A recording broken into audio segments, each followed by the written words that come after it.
औज़ुबिल्लाहिमिनश्शैतानिर्रजीम औज़ुबिल्लाहिमिनश्शैतानिर्रजीम बिस्मिल्लाहिर्रहमानिर्रहीम बिस्मिल्लाहिर्रहमानिर्रहीम बिस्मिल्लाहिर्रहमानिर्रहीम इन्ना अतैनाकल कौसर फसल्लि लिरब्बिका वन्हर नशनिक अस्सलाम वालेकुम बिस्मिल्लाहिर्रहमानिर्रहीम इन्ना अतैनाकल कौसर फसल्लि लिरब्बिका वन्हर नशनिक इंशाअल्लाह दुआ करें आप लोग इंशाअल्लाह कामयाब होंगे, फिक्र नहीं कीजिएगा, कामयाब होंगे। तो ये क्वेश्चन 4 आया है, वो ये है एससीपी में एक्ट 2015 में कि सेक्शन 6 को बताएं क्या है। तो पूछ रहा है आपसे सेक्शन 6 क्या कहता है। कहता है it is the duty of securities exchange to ensure, यानी ये ड्यूटी है के मुतालिक है सिक्योरिटीज एक्सचेंज कमीशन की क्या क्या ड्यूटीज़ हैं, उनमें से एक ड्यूटी की बात कर रहा है कि क्या ड्यूटी है कि a fair transparent and efficient market in securities that are traded on securities market, यानी कि एक ऐसी मार्केट प्रोवाइड करे, ऐसी जगह प्रोवाइड करे जहाँ पे एफिशिएंट हो, ट्रांसपेरेंट हो और फेयर हो। इसका है code FET fact. FET fact माने ट्रांसपेरेंट, एफिशिएंट और फेयर मार्केट हो, यानी ये ना हो कि जो शेयर वाकई मार्केट में 50 रुपए का होना चाहिए वो 20 का मिल रहा हो, और जो 20 का हो मिलना चाहिए वो 300 का मिल रहा हो, ऐसा नहीं हो। बिल्कुल मार्केट में स्टॉक एक्सचेंज की वैल्यूएशन जो बड़ी ज़बरदस्त होनी चाहिए, मार्केट के हिसाब से होनी चाहिए, और जो इस कंपनी में जितना रिस्क है, रिस्की कंपनी है तो उसके शेयर की वैल्यू कम होनी चाहिए। तो ये सिस्टम जो है सिक्योरिटीज एक्सचेंज कमीशन को की जिम्मेदारी है कि वो TEF यानी ट्रांसपेरेंट, एफिशिएंट और फेयर मार्केट प्रोवाइड करे शेयर्स के लिए। सिक्योरिटीज माने शेयर्स, और जो उसमें रिस्क, जिसकी कंपनी के शेयर हैं उस कंपनी के अंदर रिस्क है मिसाल के तौर पे, तो वो रिस्क भी शेयर्स के ऊपर रिफ्लेक्ट हो। अगर रिस्क कम है तो शेयर की वैल्यू ज़्यादा होनी चाहिए, और इससे रिस्क ज़्यादा है तो शेयर की वैल्यू कम होनी चाहिए। Okay, in discharging it's above duty, यानी ये ड्यूटी कर जो सिक्योरिटी एक्सचेंज को जो ड्यूटी करनी है उसमें से और मज़ीद क्या चीज़ देखनी चाहिए, act in the public interest. Public interest में से काम करना चाहिए कि पब्लिक जो आवाम है वो पैसा लगा रही है शेयर्स में, शेयर खरीद रही है, बेच रही है, तो वो ऐसा ना हो कि उनके साथ ज्यादती हो जाए, तो उसको पब्लिक इंटरेस्ट में काम करना चाहिए। ठीक है ना, किसी अमेरिकन इंटरेस्ट में, इंडियन इंटरेस्ट में काम नहीं करना है, ठीक है ना, किसी पॉलिटिशियन के इंटरेस्ट में काम नहीं करना है, पब्लिक इंटरेस्ट में काम करना है इस इदारे को। और ensure the interest of the investor, customer and public at large prevail where it conflict with the interest of securities exchange, यानी अगर खुद सिक्योरिटीज एक्सचेंज जो इदारा है इसका इंटरेस्ट कुछ और हो और आवाम का इंटरेस्ट कुछ और हो, तो इदारे को कुर्बानी देनी पड़ेगी अपने इंटरेस्ट की। आवाम का इंटरेस्ट जो है इम्पॉर्टेंट है, क्योंकि आवाम इसमें शेयर इन्वेस्ट कर रही है, खरीद रही है, बेच रही है। ठीक है ना, तो याद रहेगा। तो ये सिंपल सी बात है, इसकी ड्यूटी क्या है, TEF transparent efficient market provide करे। रिस्क अगर किसी बिजनेस में है तो उसकी शेयर की वैल्यू कम होनी चाहिए, और ऑपरेशंस के प्रूडेंट होने चाहिए। प्रूडेंट माने ऐसे ऑपरेशन जो होने चाहिए तौर तरीक़े के हिसाब से। ये नहीं हो कि सियासतदानों ने जो इंस्ट्रक्शन दे दी उसके ऊपर आपने शेयर की वैल्यू ऊपर नीचे कर दी। मिसाल के तौर पर इमरान खान की हुकूमत है, इमरान खान चाहे कि नवाज शरीफ की कंपनीज के शेयर्स जो हैं वो गिर जाएँ, तो ये नहीं गिराएंगे, क्योंकि वो इसलिए नहीं गिराएंगे क्योंकि ये इसको ट्रांसपेरेंट निज़ाम रखना है, किसी की डिक्टेशन नहीं लेनी है। ठीक है, नवाज की हुकूमत आई है कभी, तो बेनज़ीर की शेयर की कंपनीज हैं उनको बर्बाद करें, शुगर मिल्स हैं आपको पता है बहुत सारी पीपल्स पार्टी की, तो उनकी शेयर की वैल्यू ऊपर नीचे नहीं करेंगे। ठीक है ना, और इस इदारे को हमेशा डिस्चार्ज ऑफ ड्यूटी का मतलब क्या है, अपना काम सर अंजाम कैसे देना है, पब्लिक इंटरेस्ट में और इन्वेस्टर के इंटरेस्ट में। ठीक है ना, और पर्सनल इंटरेस्ट भी कहीं आ जाए, कॉन्फ्लिक्ट ऑफ इंटरेस्ट आ जाए इदारे का, तो इदारे को क्या करना पड़ेगा कि वो अपने इंटरेस्ट को भूल जाएगा और इंटरेस्ट ऑफ दी क्या नाम है पीपल देखा जाएगा। ठीक है, हो सकता है इस इदारे के बोर्ड में ऐसे लोग आ जाएं जो डायरेक्टर्स बोर्ड में हो जो पीपल्स पार्टी के हों, वो चाहें कि इमरान खान की कंपनीज की वैल्यू गिरा दें, तो ऐसा नहीं होगा। क्यों नहीं होगा, क्योंकि इस इदारे को इंटरेस्ट ऑफ द पब्लिक में काम करना है। बोर्ड की बात नहीं मानी जाएगी अगर शेयर होल्डर की बात जो उसकी है नहीं मानी जाएगी, अगर जो है क्या नाम है आवाम का नुकसान होगा। बहुत छोटी सी बात है section 6। In persuasion of section 6 एक और बात पूछ रहा है वो आपसे, ये वही वाली बात है, मैंने आपको दोबारा ये आ गई कि वो सेम क्वेश्चन है, रिपीट हुआ है। What do you understand by short selling? Short selling कहते हैं जो चीज़ आपके पास नहीं वो आप बेच रहे हैं। मिसाल के तौर पर मेरे पास कुर्सियाँ नहीं है, मैं बेच दूँ, मैं कह दूँ आपसे कल आके ले जाइएगा और सौदा कर दूँ, और सुबह उठ के कुर्सियाँ खरीद लूँ और शाम को डिलीवर कर दूँ, इसे कहते हैं शॉर्ट सेलिंग। जो चीज़ आपके पास नहीं है वो बेच देते हैं और उसको फ्यूचर डेट में, और जैसी वो डेट आती है उस वक्त आप अरेंज कर लेते हैं। मैंने मिसाल के तौर पे मेरे पास क्या नाम है, मैं फर्ज करें मैं चीनी बेचता हूँ। एक आदमी आया मुझसे कहने 100 किलो चीनी चाहिए। मैं कब चाहिए? उसने कहा मुझे फरवरी की 10 तारीख को चाहिए। आज है फरवरी की पहली तारीख। मैंने कहा डन, बेच दिया, तो माल खरीद लिया, पैसे वैसे ले लिए। और मैंने 9 फरवरी जब आई, मुझे पता है 10 फरवरी को माल देना है, तो 9 फरवरी को मैंने माल खरीद लिया। इस अमल को शॉर्ट सेलिंग कहते हैं। जो चीज़ आपके पास शॉर्ट में हो उसे आप बेच रहे हैं, जो आपके पास है ही नहीं वो उससे आप बेच रहे हैं, तो गलत बात है ना मिस्टर।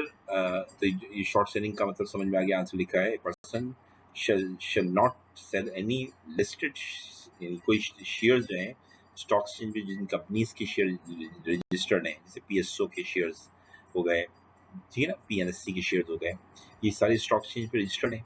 इनके शेयर आप ब्रोकर बेचते हैं। शेयर्स हमेशा शेयर बेचने वाले को ब्रोकर कहते हैं। अब ब्रोकर के पास शेयर्स है नहीं, मैं आया, मैंने कहा मुझे यार पीएसओ के शेयर्स चाहिए, उसके पास थे नहीं, कब चाहिए? मैं कहा 2 महीने बाद चाहिए। कहना डन, बेच दिया मैंने, तुम्हें मिल जाएंगे, तुम्हें कोई मसला नहीं।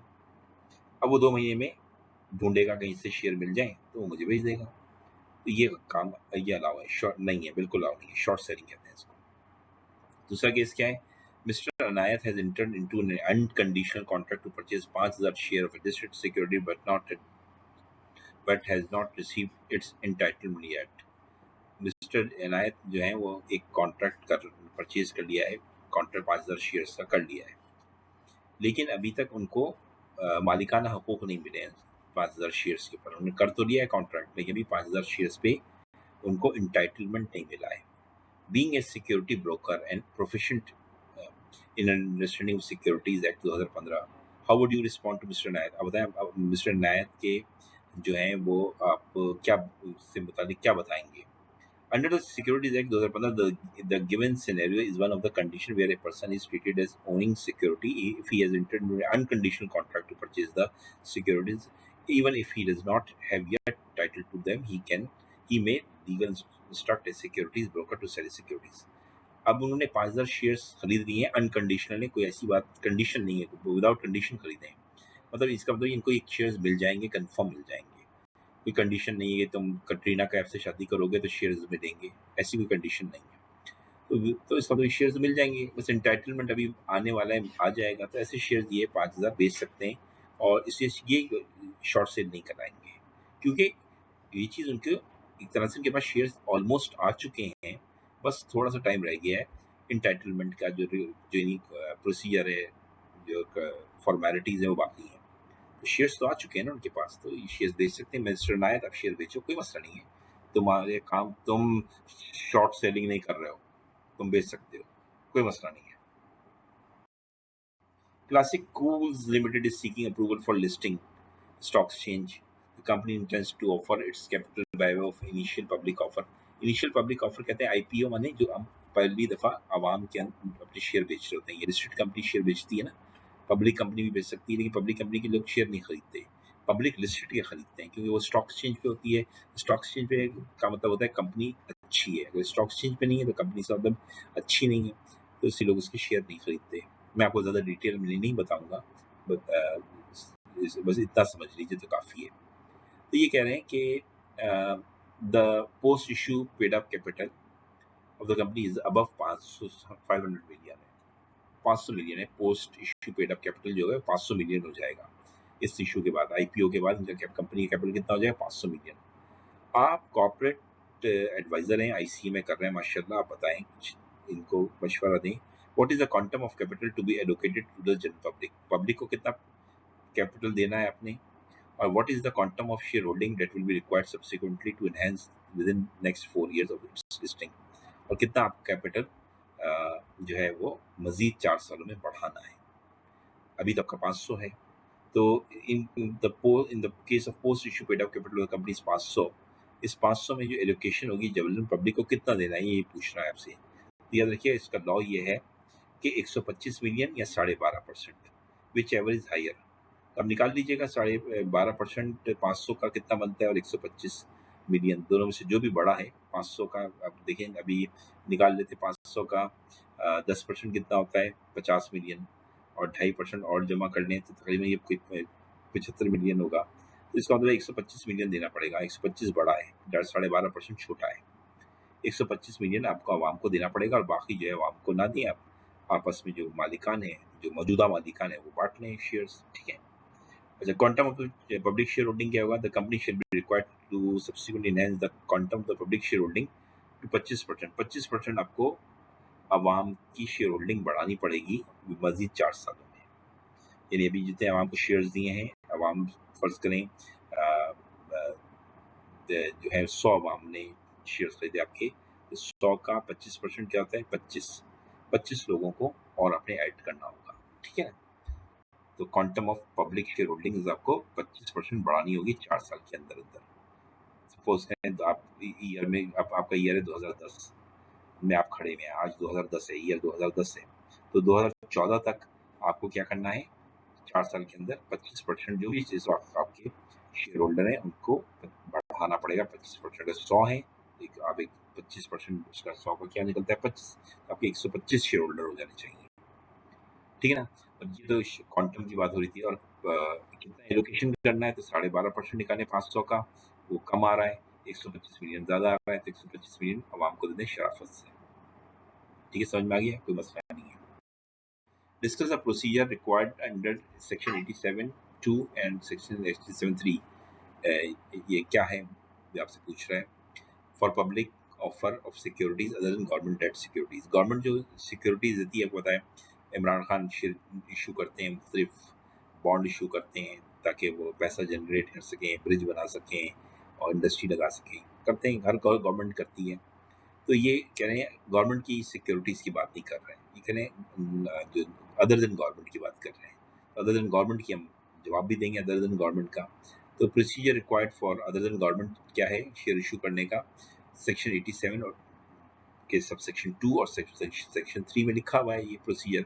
No person shall make a public offer of securities unless the issuer of the offer to the security has submitted for approval to the commission and the commission has approved prospectus। आपको क्या करना पड़ेगा कि वही ये public में share issue कर रहे हैं, तो प्रोस्पेक्टस छापना पड़ेगा। प्रोस्पेक्टस के अंदर क्या होता है? कंपनी का पूरा रिकॉर्ड होता है।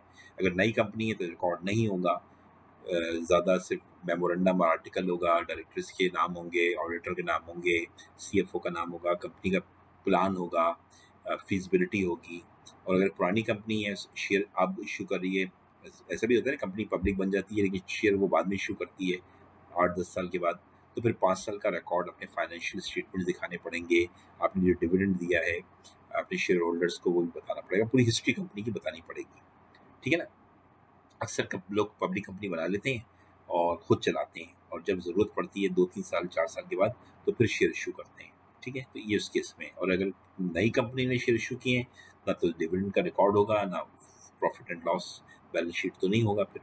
तो जो भी इंफॉर्मेशन होगी आपकी, प्लान तो होगा, बिजनेस प्लान होगा, प्रपोजल होगा, स्वॉट एनालिसिस होगा, स्ट्रेंथ वीकनेस अपॉर्चुनिटीज थ्रेट, तमाम चीज़ें, कंपनी की प्रोडक्ट्स क्या है, कंपनी क्या करेगी, कंपनी के 5 साल का फ्यूचर क्या है, उसके 5 साल में कंपनी कहाँ खड़ी होगी, तमाम चीज़ें देंगे प्रॉस्पेक्टस में, तो पब्लिक शेयर खरीदेगी, वरना क्यों खरीदेगी? कंपनी के पास कोई प्लान नहीं है तो पब्लिक के पास फिर क्या नाम, फालतू पैसा तो नहीं है, तो आपको प्रॉस्पेक्टस छापना पड़ेगा। पूरी किताब होती है, एवरेज किसी में भी होती है, एवरेज माने समरी फॉर्म में भी होती है और डिटेल फॉर्म में भी होती है। लफ्ज़ मैंने एवरेज इस्तेमाल किया, याद रखिएगा। समरी शॉर्ट प्रॉस्पेक्टस को एवरेज प्रॉस्पेक्टस कहते हैं, और जो डिटेल होता है उसको सिर्फ प्रॉस्पेक्टस बोलते हैं। प्रॉस्पेक्टस माने बहुत डिटेल, और एवरेज प्रॉस्पेक्टस माने समरी प्रॉस्पेक्टस। तो ये दोनों बनानी पड़ती हैं, देनी पड़ती हैं कॉलेजेस में, बैंकों में, इदारों में, ताकि लोग पढ़ें और फिर शेयर खरीदें। Under 87(3) of the Securities Act, no person should make a public offer of securities if such person or person or उसके director, sponsor or substantial shareholder have been holding the office of the director or have been sponsor or substantial shareholder in any company which had been declared defaulter. अगर मिसाल के तौर पे एक ये इस company जो हमारी कंपनी एबीसी है, इसमें जो डायरेक्टर हैं वो दूसरी कंपनी है XYZ में, उसमें डिफॉल्टर हैं, तो डायरेक्टर तो गुंडे हो गए, तो फिर ये एबीसी में भी वही डायरेक्टर हैं, तो एबीसी शेयर इशू नहीं कर सकती, क्योंकि XYZ में डायरेक्टर है शाहरुख खान और सलमान खान, ये दोनों बदनाम ज़माना डायरेक्टर हैं। यही डायरेक्टर एबीसी में आ गए, अब एबीसी प्रॉस्पेक्टस इशू नहीं कर सकती क्योंकि बदनाम ज़माना डायरेक्टर है, ठीक है ना। तो डायरेक्टर को बदल दें अगर ऐसा है, ठीक है, हेड बिन डिफॉल्टर है, अगर वो डायरेक्टर को निकाल दें, बदल दें, दूसरे डायरेक्टर ले आए, अमिताभ को ले आए, हिमा को ले आए, रेखा को ले आए, जायद को ले आए, अच्छे लोगों को ले आए, बिल गेट्स को ले आए, ये कोई और डायरेक्टर ले लें, जैसे मुझे ले लें, मैं शरीफ आदमी हूँ, whose TRE certificate has been cancelled or forfeited by the security, उनके जो स्पॉन्सर्स हैं या डायरेक्टर्स हैं एबीसी कंपनी के, उनके TRE सर्टिफिकेट कैंसिल हुए हैं या तो जब्त हो गए हैं, या ये लोग जिस कंपनी में दूसरी जो XYZ कंपनी है वो डीलिस्ट हो गई है, अब ये एबीसी के नाम से कंपनी लेके आ गए हैं, और तो उसका मतलब सब चालू 420 कर रहे हैं ये लोग, तो याद रखिएगा कि फिर ये कंपनी जो एबीसी है आपकी वो शेयर इशू नहीं कर सकेगी, क्योंकि इसके में अंदर XYZ के लोग घुसे हुए हैं, और XYZ के जो स्पॉन्सर्स हैं या डायरेक्टर्स हैं या सब्सटेंशियल शेयर होल्डर माने जो ज़्यादा जिनके पास शेयर्स हैं वो करप्ट हैं, तो उसमें एबीसी लिखा हुआ है, डिफॉल्टर हैं स्टॉक एक्सचेंज के, ठीक है, या उनकी शेयर्स फॉरफीट कर लिए हैं, स्टॉक एक्सचेंज ने छीन लिया, उनसे जब्त कर लिए हैं, TRE सर्टिफिकेट कैंसिल कर दिए हैं, या उनकी कंपनी जो XYZ है उसको डीलिस्ट कर दिया है, स्टॉक एक्सचेंज से बाहर निकाल दिया है XYZ को, तो एबीसी अब उन्हीं लोगों की एबीसी कंपनी को स्टॉक एक्सचेंज क्यों इंटरटेन करेगा, उसको भी भगा देगा, एक अच्छा नाम बदल के दूसरी कंपनी ले आए। Under section 77 of the securities act 2015, a person should not sell any listed security date ही, ये वही शॉर्ट सेलिंग की बात कर रहा है कि वो शॉर्ट सेलिंग नहीं कर सकता एक आदमी, जब उसके पास शेयर्स ही नहीं है वो कैसे बेच सकता है। लेकिन ये जो मैं आपको बता रहा हूँ ये वो लोग हैं जो शेयर बेच सकते हैं, भले उनके पास शेयर्स ना हो। क्या मसला कहते हैं, एजेंट है, एजेंट के पास खुद तो शेयर का मालिक नहीं है, लेकिन वो शेयर बेच तो सकता है किसी और के। मेरा एजेंट है शाहरुख, मैंने शाहरुख से कहा मेरे शेयर बेच दो, अब शाहरुख शेयर बेच रहा है, कानूनन शेयर्स तो उसके नहीं है। आप कहेंगे भाई तुम्हारे पास, तुम शेयर्स के मालिक नहीं हो, तुम क्यों बेच रहे हो, तो कहेगा मैं मालिक नहीं हूँ, लेकिन मेरे पास मैं एजेंट हूँ, एजेंट में मालिक में इतना फर्क नहीं होता, तो एजेंट के पास वो राइट होते हैं जो मालिक के पास राइट होते हैं, तो मैं बेच सकता हूँ, ठीक है, बिल्कुल बेच सकता है। फिर ये अनकंडीशनल कॉन्ट्रैक्ट है, अभी मैंने बताया था कि आपने कुछ शेयर्स मिल गए, सिर्फ इंटाइटलमेंट में थोड़ा सा मसला है, बाकी शेयर जो है आपने परचेज कर लिए, अनकंडीशनल परचेज करनी है तो आप बेच सकते हैं, भले आपके पास शेयर्स नहीं है इस वक्त, आ जाएंगे, कोई मसला नहीं। Yeah, he owns other security convertible or exchangeable for security that has standard the other security or conversion of exchange, या मिसाल के तौर पे कोई ऐसी डीलिंग की है उसने शेयर्स की कि वो कोई कन्वर्जन है कि वो कन्वर्ट कर देंगे, मिसाल के तौर पे अभी डिबेंचर है, जैसे मिसाल के तौर पे वो कन्वर्ट हो जाएगा शेयर्स में और 100% कन्वर्ट हो जाएगा एक टाइम के बाद, तो फिर ऐसे शेयर्स को बेच सकते हैं, बिल्कुल बेच सकते हैं। या he has an option to acquire the security, उसने ऑप्शन लिया है, खरीद लिया है कि ऑप्शन के मैं शेयर्स खरीदूंगा, एक ऑप्शन होता है शेयर्स खरीदने का, वो ऑप्शन आपने परचेज कर लिया है, इसका मतलब है कि आप तो शेयर्स आपको मिलेंगे ही मिलेंगे, तो आप बेच सकते हैं। ही हैज़ राइट्स और warrants to subscribe to the securities and exercise right of the warrant, अब उसके पास राइट है शेयर्स खरीदने का, और उसके पास शेयर्स हैं बल्कि, तो वो शेयर बेच सकता है, अभी हाथ में नहीं है, आ जाएंगे, तो ऐसा आदमी शेयर बेच सकता है। तो इसमें आपको इतनी सारी बातें लिखने की ज़रूरत नहीं, बस ये एजेंट का लिख दीजिएगा और अनकंडीशनल परचेज का लिख दीजिएगा, ये दो तो मैं आपको समझा चुका हूँ, और लिख दीजिएगा कि उसके बाद ऑप्शन आ गया है शेयर खरीदने का, 3 लिख दीजिएगा, काफ़ी है। Under section 87(2) of the security regarding security, no person shall make a public offer unless the issuer of the security have submitted approval for commission। Prospectus जमा कराना है, आपको पता है, हाउ है देयर सम कंडीशंस जो नहीं अप्लाई होती। स्टेट बैंक ऑफ पाकिस्तान जब शेयर को इशू करता है तो उसके ऊपर वो खुद रेगुलेटर है, इसके ऊपर कोई पाबंदियाँ नहीं है। मैं और आप कंपनी इशू करेंगे शेयर्स तो डेफिनेटली पाबंदियाँ हैं, प्रॉस्पेक्टस को अप्रूवल कराना पड़ेगा SCCP से, अभी मैं बता चुका हूँ आपको। और दूसरा ये है कि स्टेट बैंक तो स्टेट बैंक खुद रेगुलेटर है, सिक्योरिटीज इशू करता है, कोई से ना प्रॉस्पेक्टस इशू करता है ना SCCP से अप्रूवल लेता है, खुद बड़ी बहुत पावरफुल चीज़ है भाई। अब ये प्राइवेट प्लेसमेंट कर रहे हैं, मिसाल अगर मैं पब्लिक कंपनी हूँ, शेयर इशू कर रहा हूँ, मेरा दोस्त है सलमान खान, वो कहता है 20 करोड़ के शेयर मैं खरीद लूँगा, डील हो रही है हमारी। हम एक पब्लिक को डील नहीं कर रहे, किसी एक आदमी से डील कर रहे हैं, वो इतने सारे शेयर वो खरीद रहा है, तो ये प्राइवेट प्लेसमेंट है हमारी। इसमें क्या ज़रूरत, जब हम पब्लिक को शेयर इशू नहीं कर रहे हैं तो प्रॉस्पेक्टस इशू नहीं कर रहे, जब प्रॉस्पेक्टस इशू नहीं कर रहे तो हम अप्रूवल क्यों कराएं प्रॉस्पेक्टस की? ठीक है ना, तो हम तो सलमान खान से डायरेक्ट डील कर रहे हैं, अपने शेयर दे रहे हैं सलमान खान को, ये तो बहुत अच्छी बात है। अब ये है कि कंपनी है, आपकी होल्डिंग कंपनी है, आपने सब्सिडरी कंपनी के शेयर्स खरीद रहे हैं।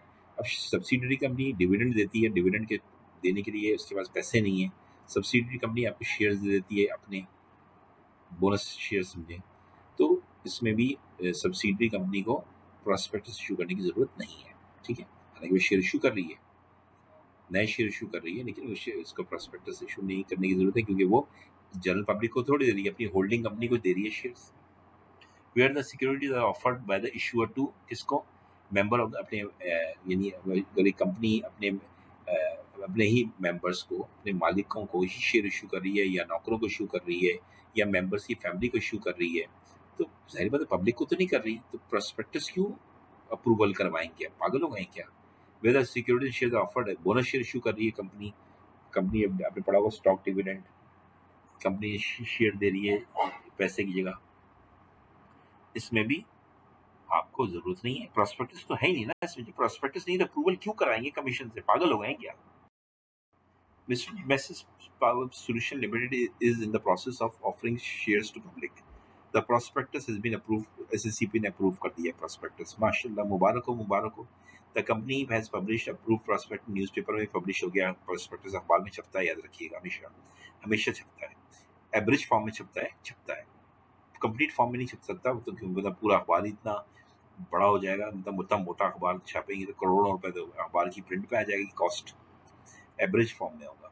Mister Kabir prospective investor and reach the company registered office for obtaining copy of the prospectus. उन्होंने अखबार में समरी फॉर प्रोस्पेक्टस पढ़ लिया है, अब वो आ गए कंपनी में डिटेल प्रोस्पेक्टस लेने के लिए। द कंपनी के सेक्रेटरी ने मना कर दिया कि हम प्रोस्पेक्टस आपको नहीं दे सकते, और उनको बताया कि company has publish prospectus newspaper में हमने छाप दिया है, उसकी हार्ड कॉपी आप देख लीजिए, काफ़ी है, so hard copy can not be issued, हम आपको हार्ड कॉपी नहीं दे रहे, आप अखबार में पढ़ लीजिए, काफ़ी है। मिस्टर कबीर कहते हैं नहीं, वो अखबार में तो आपने शॉर्ट प्रोस्पेक्टस दिया है, एवरेज दिया है, मुझे तो डिटेल पढ़ना है।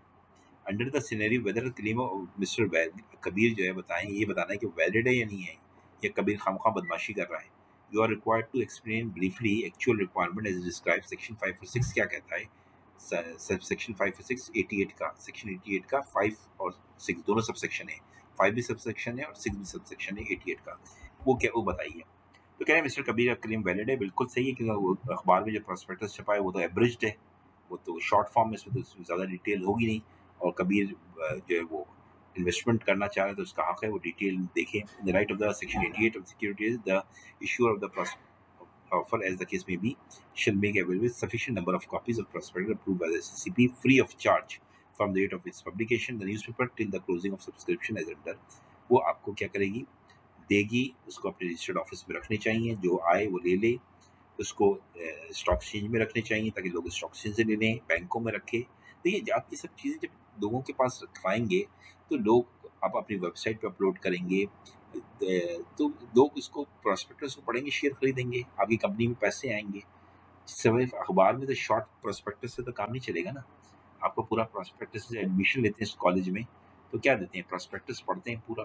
अखबार में एक ऐड आने से तो काम नहीं चलता ना, अखबार में जो ऐड आता है आईसी में का किसी का, तो एक एवरेज फॉर्म में आता है, फिर आप प्रोस्पेक्टस खरीदते हैं अजीम भाई से आके, फिर उसे पढ़ते हैं और फिर एडमिशन लेते हैं। तो इससे शेयर खरीदने के लिए भी आदमी चाहता है ना पूरी डिटेल ले, आदमी हज़ारों रुपया लगा रहा है मेहनत का, तो ये तो करेगा ना फिर। In the light of securities act 2015 discuss security adviser किसे कहते हैं? सिक्योरिटी एडवाइजर से कहते हैं जो आपको मशवरा दे कि आप शेयर ये वाले खरीदो, ये मत खरीदो, ये खरीदो, ये मत खरीदो। याद रखिएगा, ये ऐसा आप कीजिएगा नहीं है जब तक आप सिक्योरिटी एडवाइजर का आपके पास लाइसेंस ना हो, आप जेल में बंद हो जाएंगे अगर आपने किसी को मशवरा दे दिया ये शेयर खरीदो, ये मत खरीदो, ये जुर्म है, याद रखिएगा। तो ये जब तक आपके पास परमिशन नहीं हो आप ऐसा नहीं कर सकते, ठीक है। सिक्योरिटी एडवाइजर का एक बाकायदा NBFC पढ़ेंगे आप, इसमें इन्वेस्टमेंट एडवाइजर के क्या एक लाइसेंस होता है, ठीक है। Security adviser means a person, security adviser से मुराद है कि एक ऐसा आदमी जो गिव्स देता हो इन्वेस्टमेंट की एडवाइस कि कब किस शेयर को खरीदना है, किस कंडीशन पर खरीदना है, कब बेचना है, ठीक है, या तज्जिया करता हो, रिपोर्ट्स वगैरह देता हो, या आपको बताता हो स्वॉट एनालिसिस करके कि कंपनी कहाँ जा रही है, इसका ट्रेंड क्या है, इसका शेयर्स कहाँ तक पहुँच जाएगा, ये तमाम काम सिक्योरिटी एडवाइजर के। एडवाइस ऑन द मैनेजमेंट के बारे में बताते हैं, मैनेजमेंट कैसी है, इसमें जो डायरेक्टर्स हैं, बिल गेट्स हैं, मार्क जुकरबर्ग है, इसके अंदर अमिताभ बच्चन डायरेक्टर है, शाहरुख खान डायरेक्टर है, ये बहुत ज़बरदस्त लोग हैं, ये बिजनेस को आगे बढ़ा देंगे, ये तमाम चीज़ें बताता है मैनेजमेंट के मुतालिक। जो हम जैसे लोग अनपढ़ लोग आते हैं शेयर खरीदने के लिए, तो हम एडवाइजर से पूछते हैं ना, हम इस कंपनी के शेयर खरीदें या नहीं खरीदें, कौन सी कंपनी है, अच्छी कंपनी बताओ यार, कंपनी अच्छी में क्या है कि मैनेजमेंट अच्छी हो, उसके शेयर्स की वैल्यू अच्छी हो, ठीक है, without holding property of the other person, adviser on the term preclude from doing so but does not include. अच्छा, इसमें याद रखिएगा कि जो बैंक्स जितने हैं ना, वो सिक्योरिटी एडवाइजर में नहीं आते, वो अक्सर बैंक ये काम कर रहे होते हैं, एडवाइस अगर कर रहे हैं, या वो एक ऐसा पर्सन जो एनालिसिस करता हो, जैसे CFA लोग होते हैं, वो एनालिसिस करते हैं, या अखबारों में, मैगजीन्स में बहुत सारी इन्फॉर्मेशन कंपनी के बारे में आती है, टेलीविज़न पे, रेडियो पे आ रही होती है, तो वो सिक्योरिटी एडवाइजर्स नहीं है। उनकी इन्फॉर्मेशन जो होती है ना, वो उतनी रिलायबल नहीं होती जो एक सिक्योरिटी एडवाइज़र की होती है। तो अब बैंक में आपने जाके किसी से पूछ लिया, या किसी एक जनरल आदमी से पूछ लिया, अखबार में पढ़ के शेयर खरीद लिया, तो उसकी रिपोर्ट रिलायबल नहीं होती, उनको सिक्योरिटी एडवाइज़र नहीं कहते। जैसे कभी भी किसी सुनी सुनाई बातों में बैंक से जाके, या किसी अखबार से, टीवी पे, रेडियो पे, किसी किताबों में पढ़ के शेयर खरीद लेंगे, तो ये आप नुकसान कर जाएंगे, ठीक है। और सिक्योरिटी एडवाइज़र अगर आपको बनना है तो बाकायदा उसका एक लाइसेंस है, फिर आप करेंगे। और ऐसे ही बैठ के अपने एडवाइजेस देना शुरू कर दिए किसी को, तो ये लीगल काम है, ठीक है। और SSCP किसी भी आदमी को कह सकती है सिक्योरिटी एडवाइज़र नहीं है, तो फिर तो वो आदमी खुल के राय देना शुरू कर देगा। ये SSCP के पास राइट है, किसी भी आदमी को कह सकती है कि ये सिक्योरिटी एडवाइज़र नहीं है, तो वो फिर राय देगा। लेकिन फिर मैं कहूँगा उसकी राय को इनका आप भरोसा नहीं कीजिएगा, क्योंकि वो सिक्योरिटी एडवाइज़र नहीं है। सिक्योरिटी एडवाइज़र एक अलग आदमी होता है, वो बहुत सारी रिसर्च करता है, दिन रात लगाता है, फिर वो मशवरा देता है। बाकी लोग तो सिर्फ सुनी सुनाई बातों पे काम कर रहे होते हैं, अखबार रिलायबल नहीं होते इतने, मैगजीन इतने रिलायबल नहीं होते, ठीक है ना। रिसर्च जर्नल्स जो लिखते हैं लोग, रिसर्चर्स, वो रिसर्च चेंज हो रही होती है मुसलसल। देखें, शेयर्स की वैल्यू कोरोना से पहले कुछ और थी, और कोरोना के बाद कुछ और हो गई, इन्फॉर्मेशन तो बदल रही होती है ना। सिक्योरिटी एडवाइज़र तो हर वक्त आपको पल पल की बातें बताता है, तो रिसर्चर्स जो होते हैं उनकी रिसर्च तो पुरानी हो जाती है। आप देखिए, PhD का थीसिस 5 साल के बाद एक तरह का इतना काम का नहीं रहता, उसको रिवाइज करना पड़ता है। बुक्स पुरानी हो जाती हैं, बहुत सारी बुक्स में जो कुछ लिखा है हम अब पढ़ते हैं, तो वो देखें बिल्कुल चीज़ें बदल गई हैं। हमने जो पढ़ा था वो अब हमारे बच्चे पढ़ रहे हैं, बिल्कुल डिफरेंट है। तो इसी तरह शेयर्स की वैल्यू तो आपको पता है रोज़ाना बदलती है। तो हालात कंपनी के आज अच्छे हैं, कल ख़राब हैं। कितनी कंपनियों को दिवालिया हो गया है। ये न्यूयॉर्क स्टॉक एक्सचेंज का देखें क्या बुरा हाल हुआ दुनिया में लॉकडाउन की वजह से। तो सिक्योरिटी एडवाइज़र जो मशवरा देता है, ये सब चीज़ें देख कर देता है कि क्या होगा, अब कोरोना के आने से कब ख़त्म होगा, ये सब सिक्योरिटी एडवाइज़र की इतनी कैलकुलेशन होती है उसके पास, ठीक है ना। तो ये भी समझ में आ गया, कोई मसला नहीं। सिक्योरिटी एडवाइज़र्स क्या आता है, मशवरा देने वाले, शेयर्स को खरीदना है, कौन से शेयर को खरीदना है, कौन से को नहीं खरीदना है, कब खरीदना है, कब बेचना है, ये सब काम है सिक्योरिटी एडवाइज़र का, ठीक है। तो वो मुश्किल नहीं है ना। एक इन्वेस्टिगेशन ऑफिसर है, अपॉइंट किया है SSCP ने, सुमोटो एक्शन लिया। सुमोटो का एक्शन खुद यानी SSCP ने लिया। SSCP को बदबू आई है कि कंपनी में कुछ गड़बड़ हो रही है, तो SSCP ने एक बंदा भेज दिया है इन्वेस्टिगेशन के लिए। ये लिक्विडेटर नहीं है, इन्वेस्टिगेशन ऑफिसर का काम होता है कंपनी के अंदर आए, इंक्वायरी करके चला जाए, इन्वेस्टिगेशन करके चला जाए, और SSCP की रिपोर्ट दे। इससे हाँ, अगर ये संगीन होगी तो फिर SSCP लिक्विडेटर भेज सकती है और कंपनी को बंद करा सकती है। और ये संगीन नहीं है तो मामला थोड़ा मोटा ठीक करवा के सही कर दे। इस इन्वेस्टिगेशन के आदमी के पास क्या पावर होते हैं, उसको SSCP राइटिंग में लिख के देता है कि जाओ, मैं राइटिंग में लिख के दे रहा हूँ। अगर राइटिंग में लिख के नहीं देगा तो कंपनी वाले तो इसे धक्का दे के निकाल देंगे। SSCP राइटिंग में लिख के साइन करके देता है इदारा, तो फिर वो आदमी आता है, अकाउंट्स चेक करता है, रजिस्टर्स चेक करता है, डॉक्यूमेंट्स चेक करता है, हर चीज़ को चेक करता है। जो चीज़ चाहता है वो अपनी कस्टडी में भी दे सकता है, किसी चीज़ के कोई डॉक्यूमेंट को ये सब कर सकता है। वरना डायरेक्टर्स तो दांत मार के भगा देंगे अगर एससीबी का लेटर नहीं हो। एक आदमी आ जाए, मैं कहे मैं इन्वेस्टिगेशन करूंगा, कहे भाग यहाँ से, भाग कहीं से, दफा हो जा, अंदर नहीं आना, जान से मार देंगे तुझे। ठीक है। और एक और ये है कि यही वही सवाल है कि अगर इन्वेस्टिगेशन ऑफिसर जो है वो डिसऑनेस्टी का काम करता है तो क्या होगा। देखिए, डिसऑनेस्टी का काम तो उससे नहीं करना चाहिए ना। अब इन्वेस्टिगेशन ऑफिसर आया, उसने बहुत सारी चीज़ें पकड़ ली डायरेक्टर की, तो डायरेक्टर ने उसकी जेब गर्म कर दी कि भाई तुम चुप रहो, बताना नहीं एससीपी को। तो ऐसा काम उसको नहीं करना है। तो इसे पढ़ लीजिएगा कि इसमें क्या है, इसकी सज़ा है, उसके ऊपर जुर्माना लग जाएगा, ठीक है ना। और उस पर क्रिमिनल सज़ा, कोर्ट में उसको सज़ा हो जाएगी। और तो ये तमाम चीज़ें हैं जिसका से बचना है। और अगर इसके अमल से किसी को नुकसान हुआ है तो ये भरेगा खुद, जो आदमी आया था इन्वेस्टिगेशन वाला।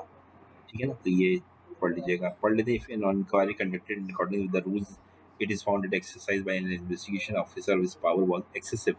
अब उसने अपने पावर का गलत इस्तेमाल किया है तो उसको डिसमिस कर दिया जाएगा नौकरी से, एससीबी से निकाल दिया जाएगा। एंड शिल बी गिल्टी ऑफ ऑफेंस, तो ऑफेंस हो जाएगा विच पनिशेबल होगा, विच में बी एक्सटेंड टू 500,000, 5 लाख का जुर्माना हो सकता है, और जेल भी हो सकती है, और नॉट एक्सीडिंग 1 ईयर, मैक्सिमम 1 साल की जेल हो सकती है। 1 दिन से लेके 1 साल की जेल भी हो सकती है। Whenever a criminal court imposes above said fine, it shall, when passing judgment orders, that a sum equal to whole or any part of the fine recovered be paid to the person on whose complaint that the investigation officer was convicted. तो इसमें यह है कि जिसने complaint की है कि हो सकता है इन्वेस्टिगेशन ऑफिसर जो है डायरेक्टर्स के साथ मिल गया हो, डायरेक्टर उसकी जेब गर्म कर रहे हो, तो वहाँ पे कोई आदमी पीएन या कोई टाइपिस्ट या क्लर्क देख ले, वो इन्फॉर्म कर दे एससीपी को कि आपने जो इन्वेस्टिगेशन ऑफिसर भेजा है हमारी कंपनी में, ये डायरेक्टर के साथ मिलके खुद बदमाशियां कर रहा है। तो क्या है कि तो क्या उसको एससीपी जो है वो विसल ब्लोइंग की पेमेंट कर देगी ऐसे आदमी को कि बहुत शाबाश, तुमने हमें इंफॉर्मेशन दी, वेरी गुड तुमने। फिर उसकी कान खींचेंगे इन्वेस्टिगेशन ऑफिसर के।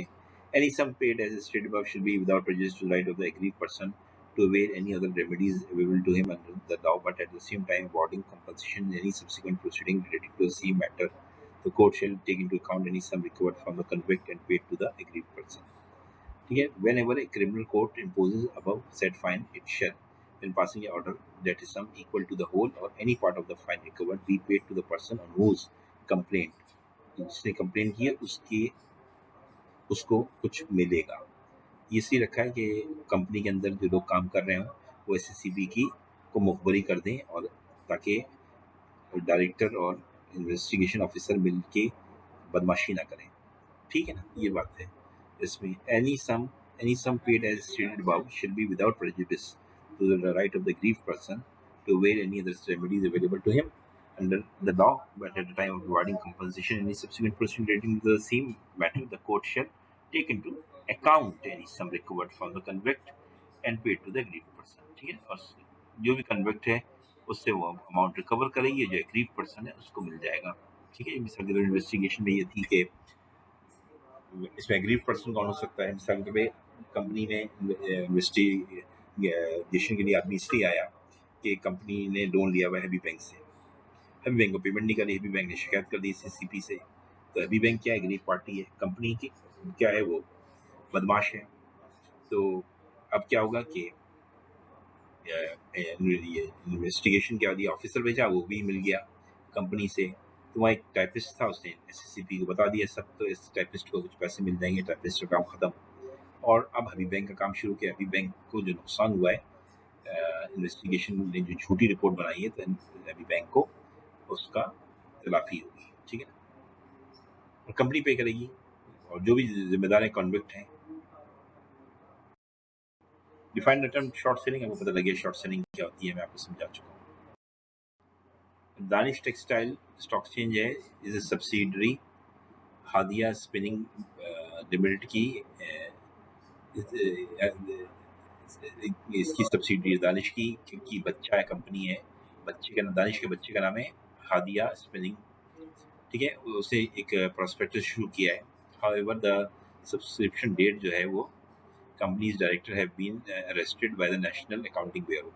ओहो, क्या हुआ कि जिस दिन शेयर्स बेचने की तारीख थी, उस दिन कंपनी के डायरेक्टर्स को नैब ने गिरफ्तार कर लिया। माशाल्लाह, अल्लाह रहम करे। कंपनी सेक्रेटरी जो है दानिश का, वो बिलीव कर रहा है कि disclosure of the above information would affect the market price in public interest.